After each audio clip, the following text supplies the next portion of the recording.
And Natalie. From Force of Light Entertainment, and we wanted to give you all our review of Netflix's latest comedy, Eurovision, a Song Contest. And it stars Will Ferrell, Rachel McAdams, Dan Stevens, Pierce Brosnan, with a cameo from Demi Lovato. Cameo. Yeah, cameo. A cameo from Demi Lovato. A cameo.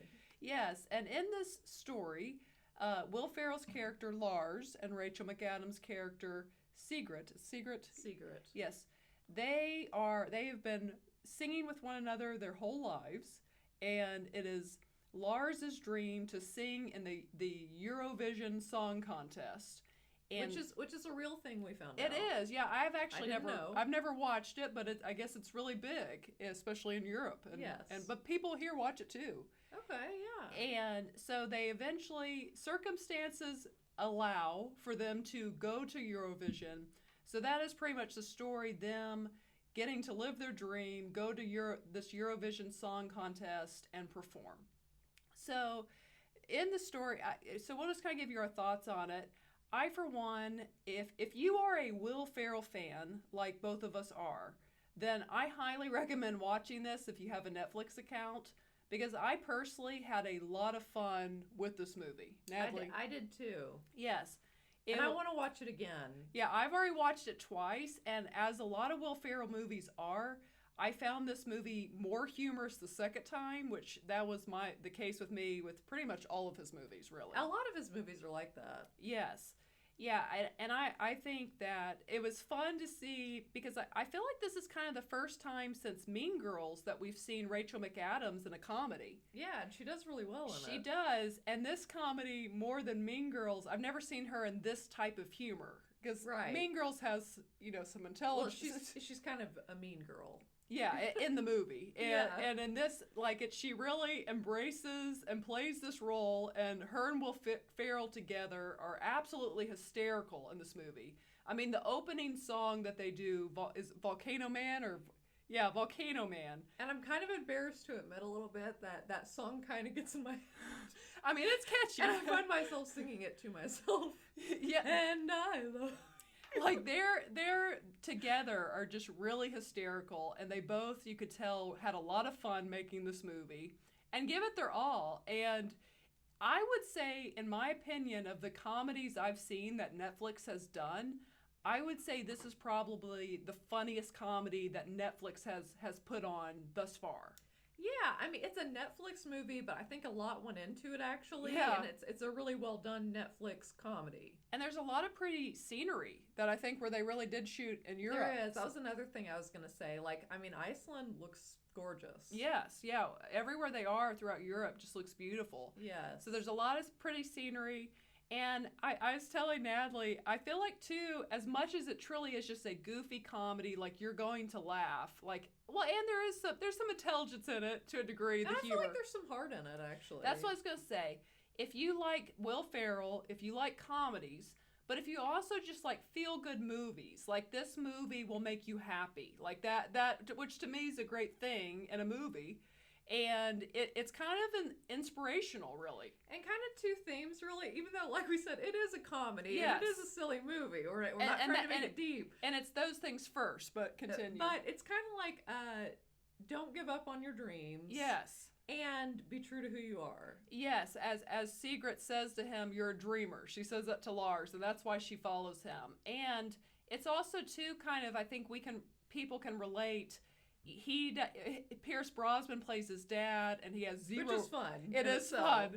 And they talk about his good looks, and he has zero respect for his son, and just flat out tells him to his face. So it's fun to watch, and it's heartwarming to watch as he truly earns the respect of his father that he really does want, even though at times he says he doesn't care. Yeah. Which is nice, and a nice story. When he sees Lars' perseverance to truly, not give up on his dreams. Yeah, and just another random thing from the beginning, speaking of Pierce Brosnan being in the beginning. But so I guess any ABBA fans out there, leave it in the comments if you are. The band ABBA, the Dancing Queen. I personally was a big fan in high school of Take a Chance on Me. Oh, yes. Any Take a Chance on Me fans out there? I had that one on repeat at times.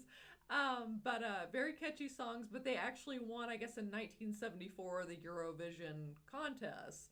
So in the opening scene, when Lars he's sad because His mother passed away. His mother had passed away, so naturally he's sad. But that comes on, they start singing, and he gets up and starts dancing, and that's when little Sigrid gets out, who apparently doesn't speak. Yeah, she's kind of mute until she sings. Yes, and then has this beautiful voice. So they kind of become lifelong friends there. Well, and something else, again, this movie first and foremost is a comedy, so don't think it's some pushy, it's like has these really deep meanings. But like I said, it is encouraging and uplifting. And I think too, it also, it's about not letting go of your dreams, but also about how as you get older, sometimes dreams shift. Yes. And what you thought was this big dream, all of a sudden you now have a different dream, and you can be just as happy with not getting what you thought was what you wanted, but getting something I guess maybe you needed. So I kind of like the song. Yes, and you get what you need. Yes, and speaking of the music, there is some very humorous songs in this movie. But there's also the final song that Rachel McAdams' character sings, even though there's another singer, I believe a European singer, who sings the song. She was either a Eurovision winner or definitely a contestant, but I think maybe a winner is the one that did that for Rachel McAdams' character. But has a beautiful voice, and the song is legitimately beautiful and like very catchy and inspiring. And I wouldn't be shocked if it gets some recognition, because it's a very well written, and just when you watch it, you'll notice like the first time I heard it, it's catchy. Yeah. And I went back and listened to it again. It was like, dang, that's inspiring. That's a beautiful song. And then I will say, without spoiling, there is a scene where there's lots of people singing, and I just thought that scene was really fun and really just a great scene. If you love music, like I love music, and I love music in movies. And I think especially I'm excited to rewatch it and see just really how well done and kind of how creative that scene actually is. Like, it's one of those that just kind of makes you happy. It does. And that's, again, as we kind of, are saying with this movie, it's not gonna go down in history as this world's greatest comedy, but it's very funny and it's very happy. And it is. So it's just, if you have a Netflix account, it's a great thing to watch. And I would say, of course, Will Ferrell and Rachel McAdams both do a great job. But I would say that Dan Stevens, to me, was a standout in this movie because he plays his part so well and is so humorous throughout this entire movie. Truly. Yes, like they all do a great job. Any other thoughts that you have, Natalie? Well, on Dan Stevens, I really hadn't seen him in anything except for, the live action of Beauty and the Beast. And he really is kind of magnetic to watch on the screen. There's something about him. He is. I mean, obviously he's attractive. But. Yes, but he does. You'll see what she means if you watch this movie. And his deep voice. His voice is so deep, and I knew that on Beauty and the Beast, that was his voice, and that was one of the reasons he was picked, because he has such a deep, rich voice. So, but he is a standout, and Demi Lovato's little cameo is kind of humorous. I think so. The more I thought about it, the funnier it actually got, and you'll know what we mean. Well, and it's just funny they got her to do it. Yeah. To be in this movie. But and that's another thing about this movie. There are jokes, or there are things that they kind of that get set up in the beginning of the movie, and they kind of pay off later in the movie. Yes. Like you'll see what we mean when you watch it. Like we said, we're trying not to do any spoilers here. But it's not for But the gnolls the elves. The elves will come in. So and just you wait will for know. that. Just wait towards the end of the movie, because we both died watching it together. The funniest scene of the movie. It's pretty funny. I lost it. There's several really funny parts though, but the whole movie is funny throughout.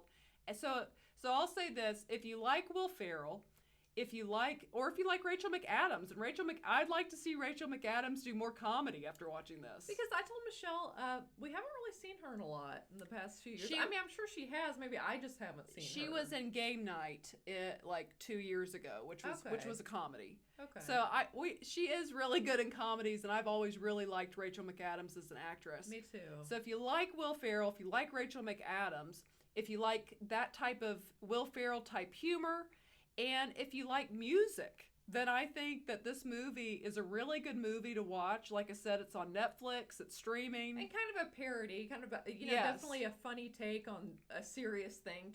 Apparently it is a very serious. Yes. It's been, they've had Eurovision, I guess, for 60-something years or so now, and it is a serious competition. And I'm not making fun. I'm not just saying, Yeah. but kind of a funny take But that's on what it. Will Ferrell does. Whether Right. it's Anchorman or Blades of Glory, he takes these things and makes it very humorous. It actually does, not that they're similar at all, but it does give me a little bit of Blades of Glory vibes. And I've heard some people say they like it better than Blades of Glory. They're different movies. I understand why it gives you that vibe, but they're very different.